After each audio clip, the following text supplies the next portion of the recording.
Right now, on To The Point, chaos and confusion over a Trump-ordered financial freeze. This is not a blanket pause on federal assistance and grant programs from the Trump administration. It's going to disrupt a lot of folks that voted for him, and he probably ought to roll this back. What could be at stake in this new executive order now temporarily blocked? Plus, criticizing California's water system. Tonight, the state responds to the president's claims. And the immigration crackdown underway. ICE reporting thousands of arrests during Trump's first week. Why some big city mayors are now being called to Capitol Hill. Good evening. As always, thank you so much for joining us on To The Point. I'm Alex Bell. Tonight, a federal judge is temporarily blocking a new Trump executive order that calls for freezing federal funding. The order is causing widespread confusion, and just hours after it was announced, California Attorney General Rob Bonta, along with 23 other attorney generals, sued to block the directive, calling it unconstitutional.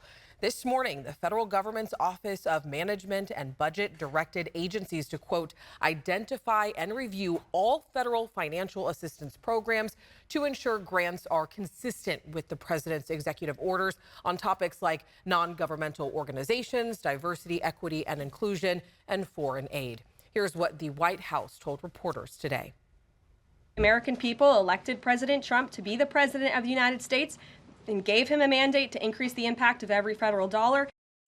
The order gives little guidance on what programs need to be suspended. It does, however, carve out exceptions for Medicare and Social Security benefits, plus assistance provided directly to individuals.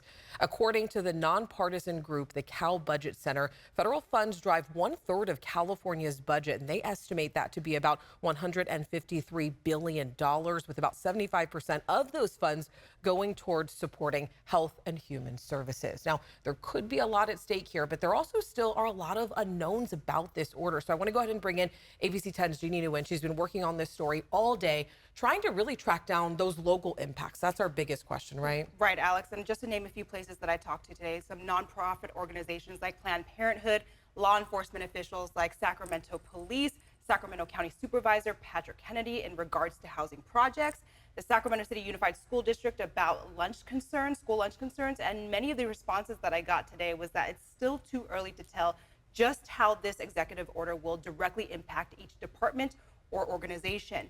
Now, even members of Congress tasked with securing funding are unsure of what will happen next.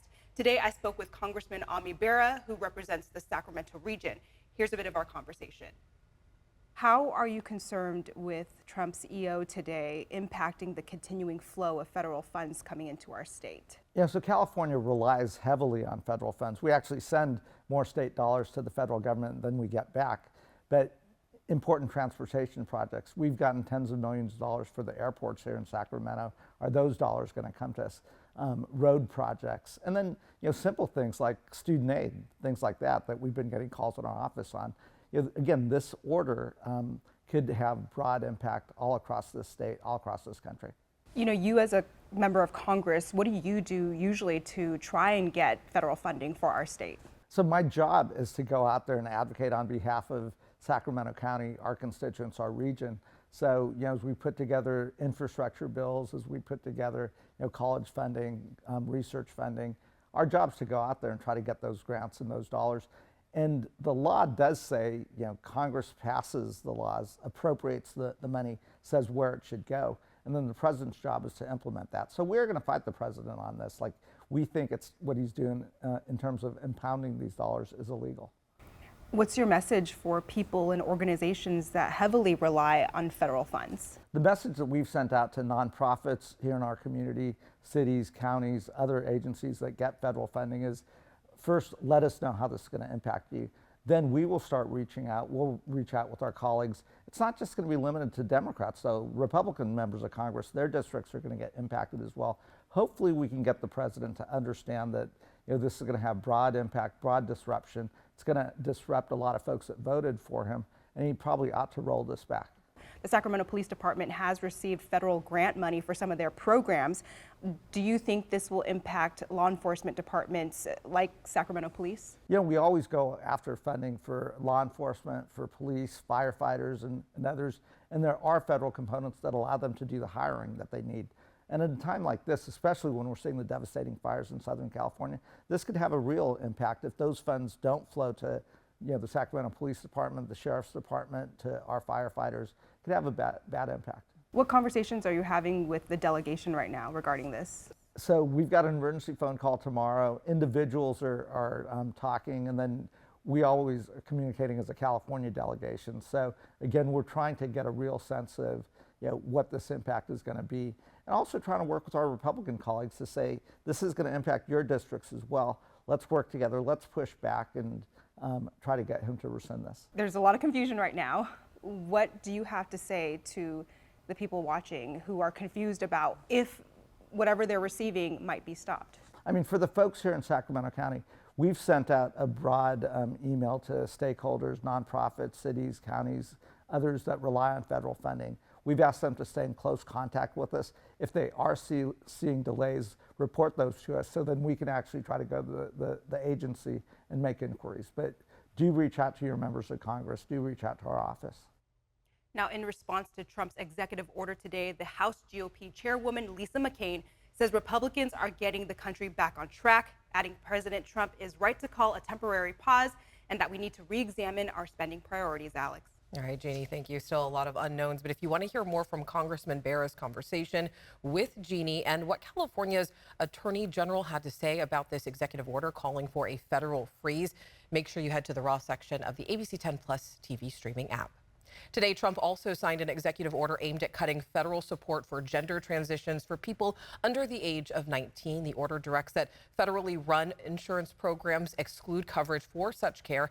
It also calls on the Department of Justice to vigorously pursue litigation and legislation to oppose the practice. It's likely to be challenged in court. Tonight, the White House has announced that it is offering buyouts worth 7 months of salary to all federal employees who opt to leave their jobs by February 6th. The administration says that it will begin subjecting all federal employees to, quote, enhanced standards of stability and conduct. The federal government employs more than 3 million people, so even if a fraction of the workforce accepts these buyouts, it could send shockwaves through the economy. It's something that we will continue to watch.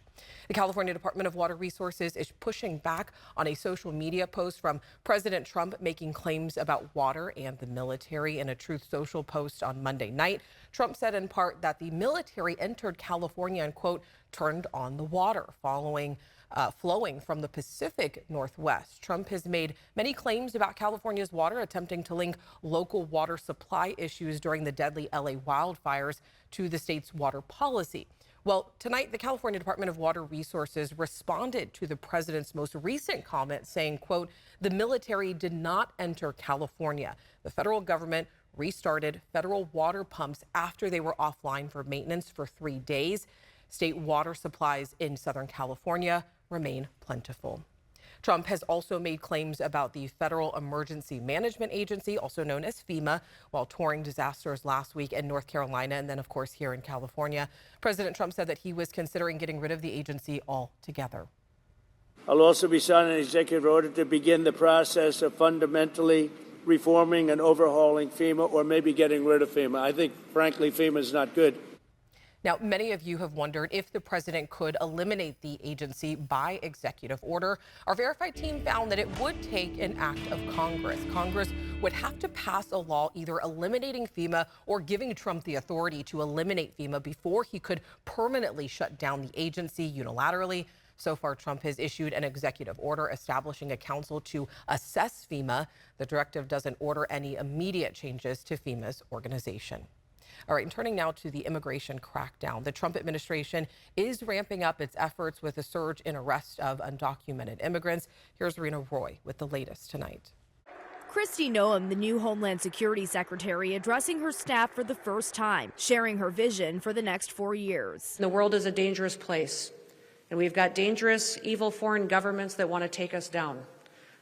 We will be the first line of defense for anybody that's in the American homeland. Noem was in New York City just hours before, alongside heavily armed federal agents and NYPD officers as they arrested dozens of undocumented migrants in the Bronx to be deported. Among them, 25-year-old Anderson Zambrano Pacheco, wanted in Aurora, Colorado, and New York for crimes including burglary, kidnapping, and extortion. Noam, the former governor of South Dakota, posting this message on X. We are getting the dirtbags off these streets. Mayor Eric Adams saying in a statement about the raids that he will not hesitate to partner with federal authorities to bring violent criminals to justice. Around the country, the White House ramping up immigration raids. President Trump has sent a loud and clear message to the entire world. America will no longer tolerate illegal immigration. ICE telling ABC News the agency is going after the, quote, worst first, targeting undocumented immigrants with criminal backgrounds. But they aren't stopping there. Anyone in the country illegally, convictions or not, could be detained or apprehended too. We're getting them all out. We're getting them all out. On Monday alone, nearly 1,200 undocumented migrants arrested, the highest daily number since Trump was sworn in. In some communities where undocumented immigrants work and pay taxes, growing fears of being deported. Chicago Mayor Brandon Johnson vowing to stand with them. Regardless of who's in the White House, Chicago is a city that opens its arms to people from around the globe. We will continue to protect civil and human rights. Both Mayor Johnson and Mayor Adams, along with the mayors of Boston and Denver, which are all sanctuary cities, have been called to testify on Capitol Hill about immigration enforcement. Still on To the Point, new details in the deadly Eaton fires in Los Angeles. What new video is revealing about a possible cause. Daytime highs right around average, but check out the overnight lows still below freezing. How long these cold temperatures will last. Plus, the new task force working to end human trafficking in our area.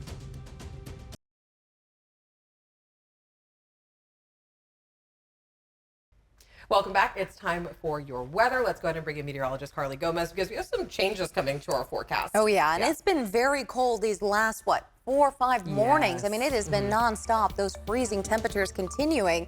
But now we're going to see it continue just a little bit longer. And that's because we have a high pressure system in place that's been allowing a lot of cold air from the Gulf of Alaska here to seep into California. And our daytime highs have been near average, but the overnight lows continue to be very cold with clear skies overhead. Just behind it, though, we'll start getting some of those clouds rolling into our area by Friday with the low pressure system tapping in to an atmospheric river. So that means more rain headed our way. In the meantime, a freeze watch is still in effect until 9 a.m. near Vacaville and Fairfield, Bay Area as well as East Bay there. And then we'll see that start to lift. We'll get warmer temperatures as the clouds roll in. But in our overnight hours, early morning hours, we could expect some fog as well as frost for the morning, especially in some of these valley spots. Then once again, potentially into our Thursday morning as you see some of that fog formation happening there. Then finally, this is where we start to time out our rain. By Friday in the evening hours, we start to see some of that rain rolling into your Saturday afternoon, starting to see a little bit of that snowfall as well, then retreating. By Sunday into Monday, we're actually looking at mostly cloudy skies and then more of that rain arriving Tuesday to Wednesday. Tracking the atmospheric rivers here, starting off with this one Friday to Saturday as it continues to bring more of that wet weather. It takes a break Sunday, Monday. By Tuesday, Wednesday, there's another one we're expecting to tap into that moves towards Southern California by toward the end really of next work week for Southern California, with maybe another one on the way by the weekend of February 7th. Now, as we take a look at our temperatures in our foothill spots, mid 50s out there to low 50s, upper 40s in Twin Heart, but still very cold overnight lows. Those mid 20s. Oh, so cold overnight, especially in our foothills there. We'll continue with freezing temperatures into your early morning hours Wednesday and moving through the week. Here's where we start to see the temperatures rise a little bit with the cloud coverage in the low 60s, but we have a lot more rain in store. All right, thank you, Carly. Next on To the Point, investigating the deadly wildfires in Los Angeles. The new video providing a new clue into how that fire began. Plus, health officials concerned over a tuberculosis outbreak, what you need to know about the disease.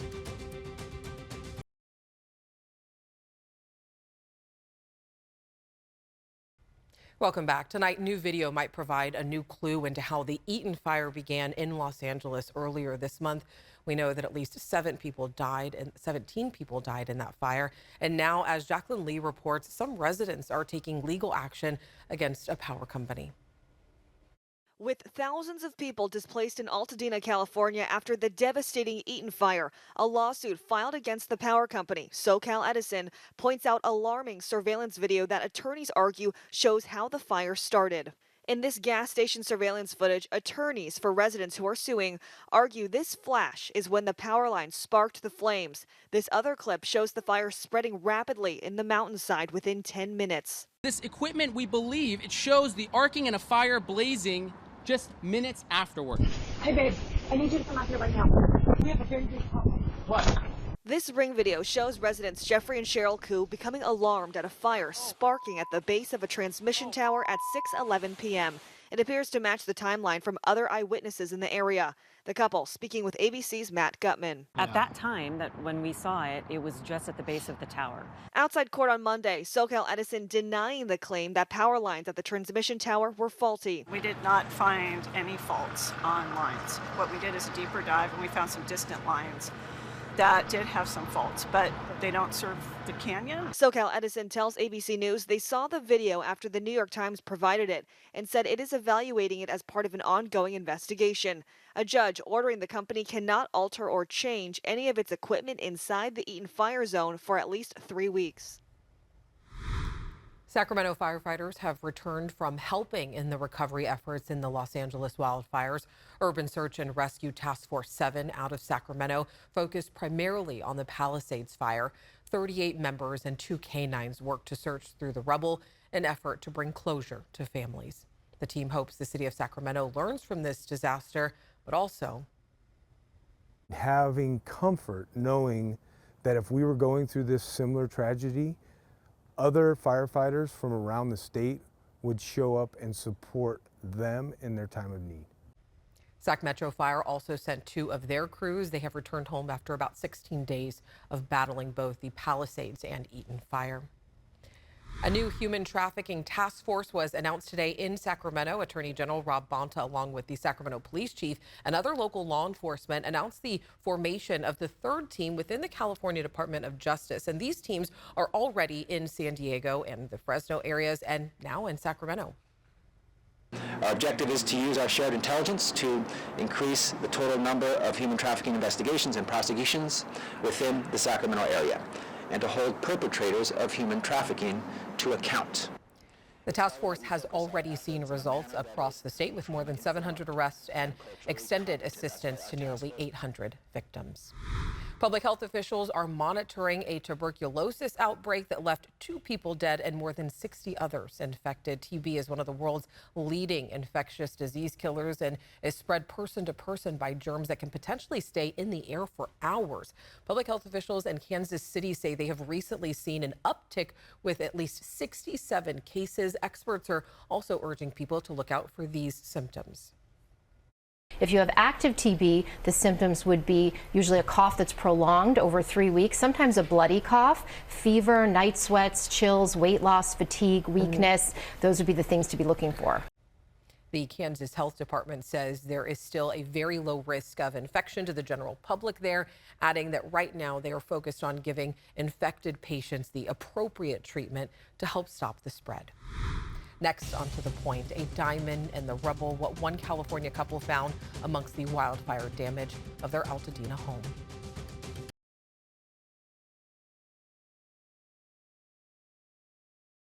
All right, before we go here, tonight, a couple who lost everything in the Eaton fire in Altadena is finding a new reason to give thanks. It was what they found in the rubble, glimmering through the ashes, bringing them new hope. Here's reporter Danny New. This is probably not the engagement photo Brian McShay envisioned when he first bought the ring, but that was before he thought it was gone for good. I was like, we're going to look over here where my desk is. But you didn't tell her why. I did not tell her why. Brian and his now fiancée, Stephanie Raynor, tell ABC's Rob McMillan that they had been in their Altadena home for less than a year before the Los Angeles wildfires. This is what it looked like before they were told to evacuate on January 7th, and you can see what Brian and Stephanie found when they could finally return.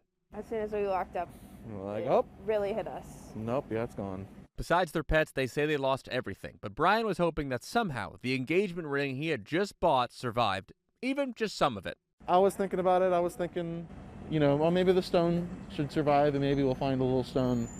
I thought the ring was going to completely disintegrate. As you heard earlier, the ring was hidden in a now charred desk drawer, so they started digging around the area of its frame. However, like any engagement, Brian still wanted to maintain the surprise if he could. I don't know what you thought we were looking for, because it was pretty obvious that a lot of my stuff was You have a lot of gone. like little gear. I don't know. have a lot of little things, yeah. Well, Brian says he didn't have a lot of hope, and to make matters worse, there were even a few false alarms. I mean, you just brush away some rubble, and there's a little ring, and you pick that up, and it's actually a washer to something, and that happens like 4 times. But finally, and who knows how, Brian miraculously found the ring still intact. And since, hey, he was already down there. I was on my knees, and I was like, hey, will you marry me? And I'm in complete PPE, zipped up with the white hood and everything. I'm crying. Spoiler alert, she said yes, and now, even though Brian and Stephanie lost their home, it sounds like Altadena is still where they want to spend their life together. We're really hoping that Los Angeles can support Altadena in its rebuild efforts for the next couple of years, and that we're able to return, because this community is just so special. And that is our show tonight. As always, thank you so much for spending your part of your day with us. If you have something that we should be looking into, make sure to reach out to me and the team. And don't forget, you can always download our free ABC 10 Plus app wherever you stream. I'll see you tomorrow.